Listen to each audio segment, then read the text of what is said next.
സംവിധായകൻ ജോഷിയുടെ വീട്ടിലെ കവർച്ചാ കേസ് പ്രതി ഇർഫാനെ കൊച്ചിയിൽ എത്തിച്ച് തെളിവെടുത്തു. എറണാകുളം സൗത്ത് പോലീസിന്റെ നേതൃത്വത്തിൽ പ്രതിയെ അടുത്ത 2 ദിവസം വിശദമായി ചോദ്യം ചെയ്യും. കർണാടകയിലെ ഉടുപ്പിയിൽ നിന്ന് പിടികൂടിയ പ്രതിയെക്കുറിച്ച് വിശദമായ അന്വേഷണമാണ് പോലീസ് നടത്തുക. കവർച്ച ചെയ്ത മുഴുവൻ ആഭരണങ്ങളും വീണ്ടെടുത്തതായി കൊച്ചി സിറ്റി പോലീസ് അറിയിച്ചു.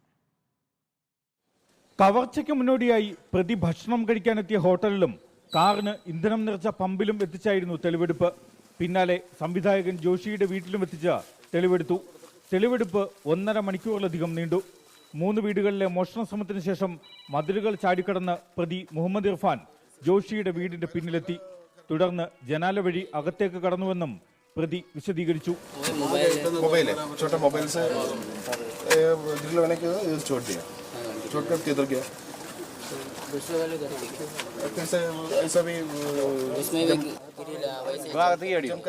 കവർച്ചാ കേസിലെ ഏകപ്രതിയായ മുഹമ്മദ് ഇർഫാൻ 3 ദിവസത്തേക്ക് പോലീസ് കസ്റ്റഡിയിലുണ്ടാകും. എറണാകുളം ACJM കോടതിയാണ് പ്രതിയെ 3 ദിവസത്തേക്ക് പോലീസ് കസ്റ്റഡിയിൽ വിട്ടത്. 6 സംസ്ഥാനങ്ങളിലായി 19 മോഷണ കേസുകളിലെ പ്രതിയാണ് ഇർഫാൻ.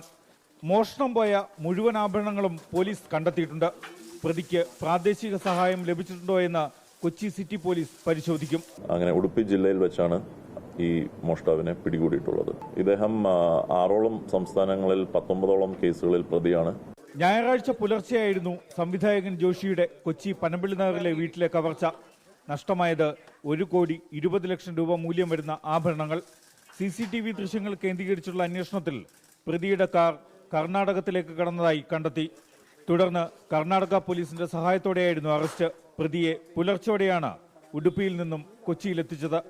റിപ്പോർട്ടർ, കൊച്ചി.